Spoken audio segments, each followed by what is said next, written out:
बिस्मिल्लाहिर्रहमानिर्रहीम। मेरा नाम गौर सियाल है। नाज़रीन किराम, आज 7 अगस्त बरोज़ है जुम्मा। अहम तरीन खबरें आपके सामने रखते हैं। पाकिस्तान तहरीक इंसाफ ने फैसला किया है कि वो KPK के बाद अब पंजाब और सिंध में स्ट्रीट मूवमेंट के हवाले से जो है वो आगे लाहे अमल बनाएगी। इस हवाले से अलीमा खान से कल मेरी गुफ्तगू हुई है, वो भी आपके सामने रखेंगे कि अलीमा खान ने कल क्या मौक़िफ़ दिया। जब मैंने उनसे सवाल किया कि जिस तरीके से आपने KP को लीड किया है, क्या पंजाब और सिंध में भी आप जाएंगे, तो इसके ऊपर अलीमा खान ने क्या जवाब दिया वो भी आपके सामने रखेंगे। पंजाब में बड़ा शदीद क्रैकडाउन है। लोगों के घरों में पुलिस छापे मार रही है मुसलसल, और इस वक्त जब मैं आपसे बात कर रहा हूं तो तकरीबन सैकड़ों के हिसाब से कारकुनान और लीडरशिप को जो है वहां पर गिरफ्तारियों का सिलसिला शुरू है। और दूसरी तरफ हुकूमत ने पाकिस्तान तहरीक इंसाफ को मुज़ाकरात की दावत दी है। ये दावत क्यों दी गई है और आखिरकार हुकूमत को आखिर क्या जल्दी पड़ी है कि वो पाकिस्तान तहरीक इंसाफ को दोबारा टेबल पे बैठाने के लिए मिन्नत तरलों के ऊपर उतरे हैं, इसकी भी तफसील रखेंगे। सदर जरदारी साहब इस्लामाबाद से गायब हैं। ये खबर कुछ दिनों से चल रही है कि सदर जरदारी साहब जो है वो इस्लामाबाद छोड़ चुके हैं, कि गायब हैं और उनका पता भी नहीं चल रहा है वो किधर हैं।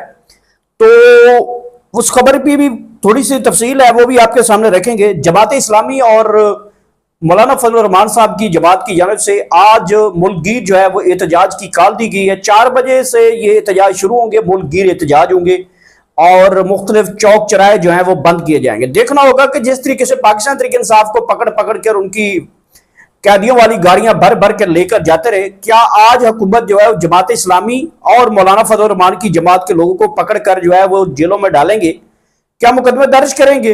ये आज सवाल वाजे हो जाएगा। अगरचे हुकूमत मौलाना फजल रहमान या जमात इस्लामी के लोगों को पकड़कर जेलों में भर्ती और मुकदमे दर्ज करती है, तो फिर नजर आएगा कि ये दोनों जमातें हुकूमत का साथ नहीं दे रही, बल्कि ये अवाम के साथ खड़ी हैं। और अगर हुकूमत इनके खिलाफ कोई मुकदमा दर्ज नहीं करती, हालांकि मौलाना फजल रहमान के खिलाफ ताहाल हुकूमत ने कोई मुकदमा नहीं दर्ज किया, जमात इस्लामी के खिलाफ कोई मुकदमा नहीं दर्ज हुआ, तो उनके लोग जब एहतजाज करेंगे तो उनको अगर ये छूट है कि वो एहतजाज कर सकते हैं, तो इसका मतलब ये होगा कि कुत्ती चोरों के साथ मिली हुई है। तो देखते हैं जी, 4 बजने जो भी सूरत होगी, हम ग्राउंड पे मौजूद होंगे इस्लामाबाद पिंडी में, जहां पे भी इनके लॉन्ग मार्चेस या धरने होंगे, मुल्क की तमाम तर सूरत आपके सामने रखते रहेंगे। नाज़रीन किराम, इसके साथ एक और अच्छी खबर आई है। रिजवी बरादरान के हवाले से पहली बार मजलिस शुरा का एक हंगामी इजलास बुलाया गया है। बड़े फैसले मुतवक्के हैं। आज रिजवी बरादरान की जमात की जानिब से मजलिस शुरा का जो है वो एक हंगामी इजलास बुलाया गया है। क्या इजलास होगा, इसमें क्या डिस्कस होने जा रहा है, वो भी आपके सामने रखते हैं तफसील में। हुकूमत की उल्टी गिनती शुरू है, बाकी दिन कितने रह गए हैं इसकी भी एक खबर है मेरे पास, वो भी आपके सामने रखते हैं। पहली खबर की जानिब बढ़ते हैं।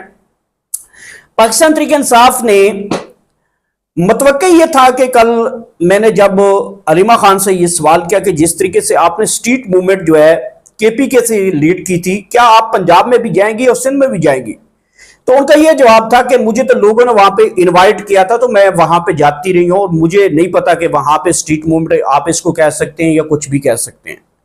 तो मैंने कहा कि आप क्या पंजाब में ये स्ट्रीट मूवमेंट लेकर निकलेंगे? उन्होंने कहा अगर पंजाब के लोग मुझे दावत देंगे तो मैं जरूर जाऊंगी।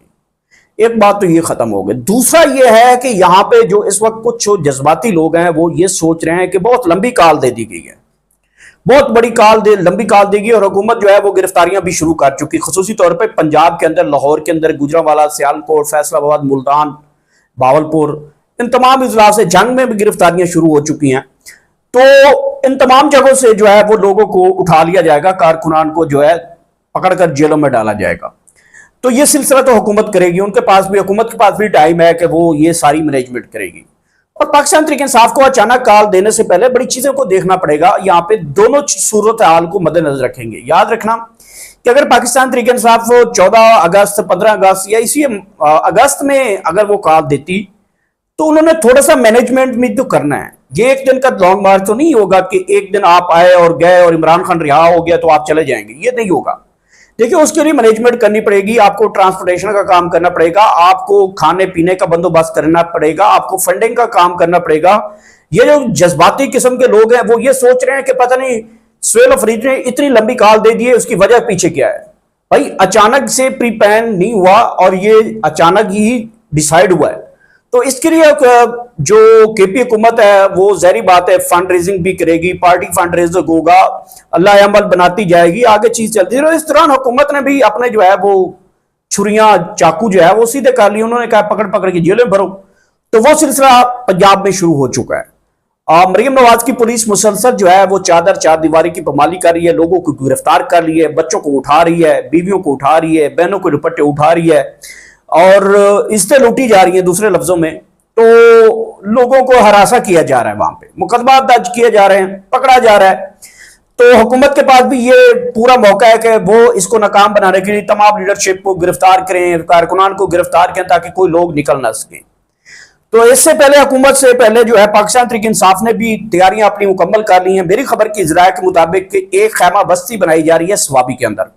पाकिस्तान तहरीक इंसाफ वहां पे खैमा बस्ती बनाने जा रही है, जो दूर दराज के जहां पे क्रैकडाउन किए जा रहे हैं या जिन लोगों को वहां से बुलाना है उनके लिए एडवांस में वहां पे खैमा बस्ती, अगले हफ्ते से ये खैमा बस्ती बनना शुरू हो जाएगी और उनको तकरीबन 2 महीने तक वहां पे उनको बुलाकर जमा करना है। पूरा का पूरा एक ग्राउंड खाली करवाया जा रहा है, पूरा का पूरा मोटरवे के साथ जो मुलक्का आबादी है वहां पे जो है कैंप लगाने जा रहे हैं।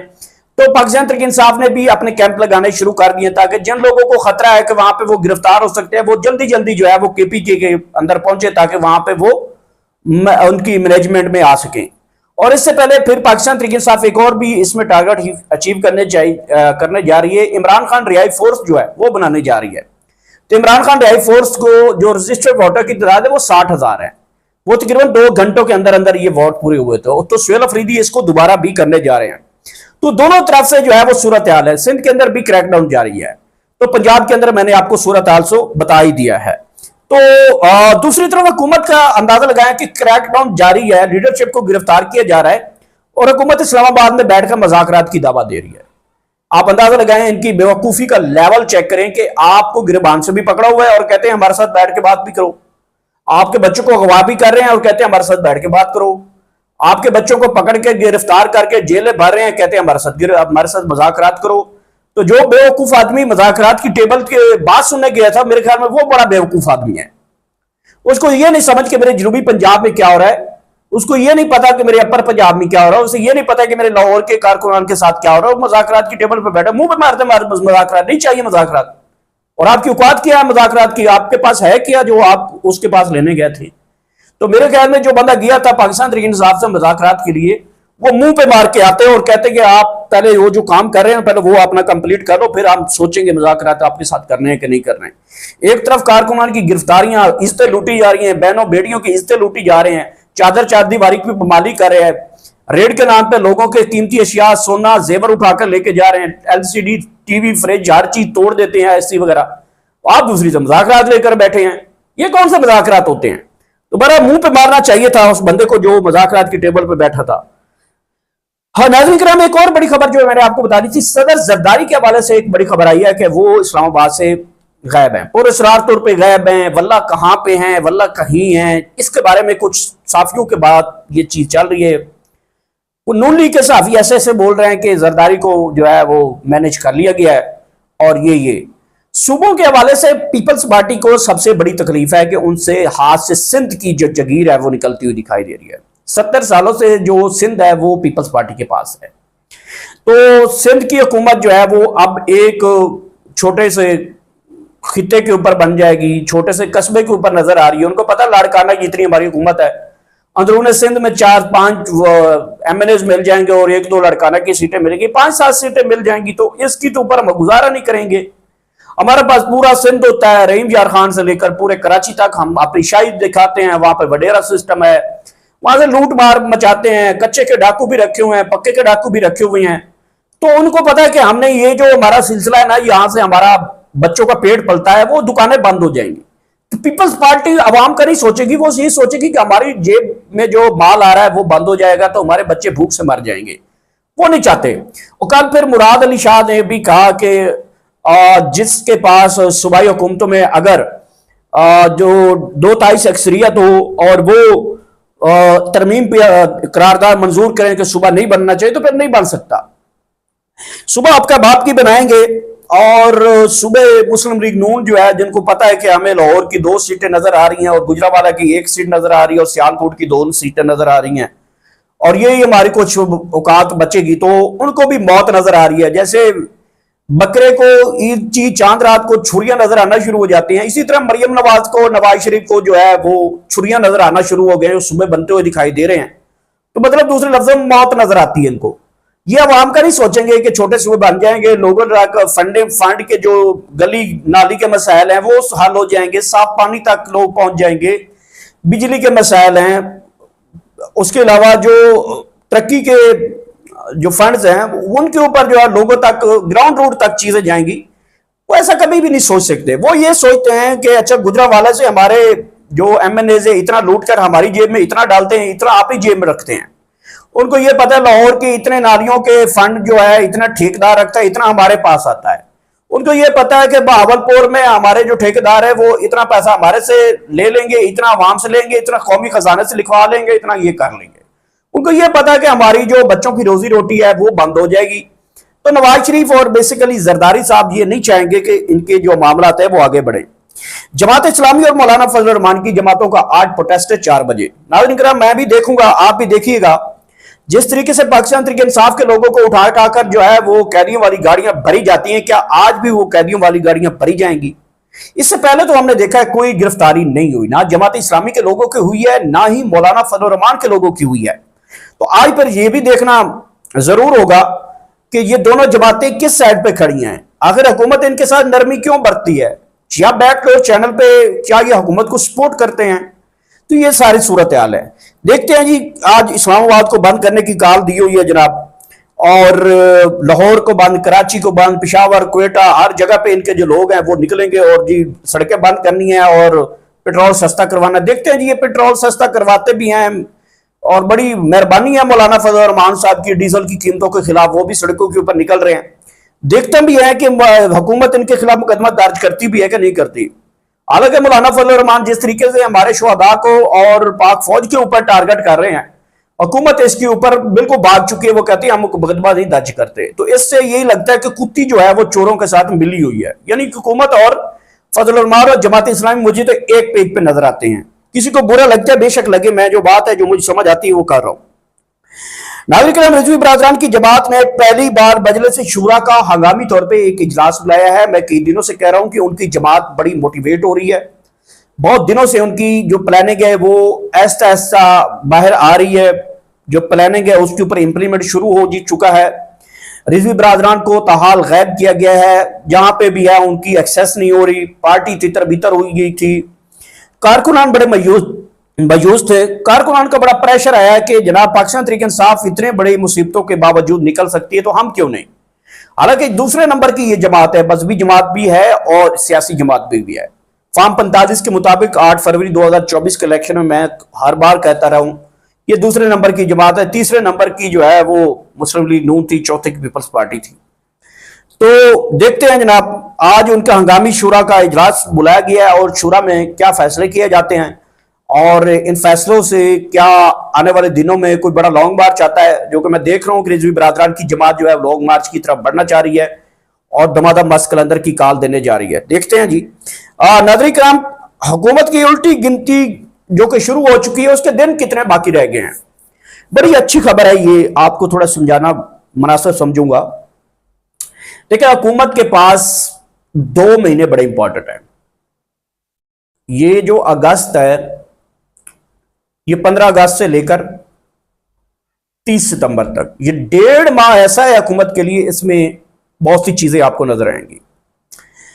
एक तो मैं आपको बता दूं कि सूबे बनने ही बनने हैं, ये उल्टे हूं या सीधे हूं, सूबे बनेंगे। और जब सूबे बनेंगे तो एक आप नया इलेक्शन की तरफ जाएंगे। सूबाई असेंबली के नया इलेक्शन होंगे, दोबारा एमएनएस बनेंगे, दोबारा चीजें बन सकती हैं, एक नया स्ट्रक्चर भी बन सकता है। इसके ऊपर दोनों जरदारी और नवाज शरीफ की जो आपस में अंडरस्टैंडिंग है वो ये कहते हैं कि किसी सूरत में हम नहीं बनने देंगे।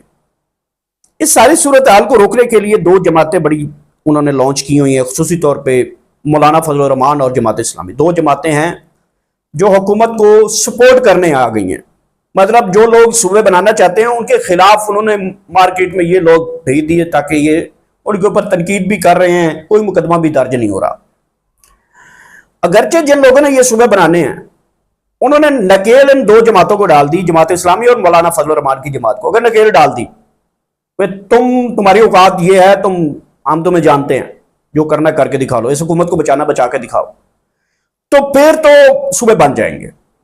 और अगर ये हुकूमत की स्ट्रेटेजी जो है जमात इस्लामी को लॉन्च किया या फिर मौलाना को भी लॉन्च किया हुआ है, जो मैं समझता हूं, जो मैंने देखा भी है और जो आपने भी वो स्मेल भी किया, देखा भी है कि मौलाना ने इतनी बड़ी सख्त तकरीरें, धरने, लॉन्ग मार्चेस के ऐलान दिए हैं, सीधे निकलते हैं, बल्कि पुलिस इवन के उनको सिक्योरिटी दे रही होती है। ये सब कुछ जो है मिली भगत से चल रहा है, मुझे जो लग रहा है। तो अब 1.5-2 महीने जो है वो बड़े इंपॉर्टेंट है। पाकिस्तान तहरीक इंसाफ के साथ भी मौलाना जो है वो गेम डाल रहा है, कभी कहता है कि मिल के चलते हैं, कभी कहता है मैं अकेला निकलूं, कभी कहता है मेरे सर पे पगड़ी बनाओ, मैं सब लेकर चलता हूं। देखते हैं पाकिस्तान तहरीक इंसाफ इस हवाले से उनके साथ कितनी कोऑपरेट करती है और मौलाना उसके साथ क्या कोऑपरेट करता है। मेरे ख्याल में मौलाना के साथ पाकिस्तान तहरीक इंसाफ को कोऑपरेट नहीं करना चाहिए। मौलाना सीधी सीधी भी टीम है नवाज शरीफ की। नवाज शरीफ की हुकूमत को जब जब भी खतरा आया है और जब जब भी उनको रेस्क्यू करना पड़ा, मौलाना फजल रहमान को देगे दिए और देगों के बदले में खुद को रेस्क्यू करवाया। सीधी और साफ बात है। इमरान खान की हुकूमत गिराने में भी उन्होंने इनके देगों का इंतजाम किया, इनके लिए हलवे का इंतजाम किया, माल का इंतजाम किया। मौलाना साहब निकले, तुलबा जो मदरसे के बच्चे होते हैं उनको सड़कों पर बैठाया, उन्होंने कहा हमारा वोट बैंक है जी बड़ा। तो बहरहाल देखते हैं जी, उल्टी गिनती जो है मेरे ख्याल में 1.5-2 माह जो है बड़ा इंपॉर्टेंट है। 1.5-2 माह में हुकूमत अगर निकल गई तो फिर अगले 5 साल भाई ये पूरे करेंगे और फिर ऐसे पूरे करेंगे तो ये निज़ाम से भी टक्कर ले जाएंगे और निज़ाम से भी टक्कर लेकर ये कहेंगे कि अगर हटाना कुछ चाहता है तो हमें हटाकर दिखा ले, ये भी उस चीज़ सामने आ जाएगी। नाज़रीन, ये थी आम तरीन डेवलपमेंट जो मैंने आप तक किया। मेरे चैनल का खास ख्याल रखिएगा। आखिर में अल्लाह पाक आप सबको इतनी ज़्यादा खुशी दुआ खुशी तकसीम कर सके। Thank you so much.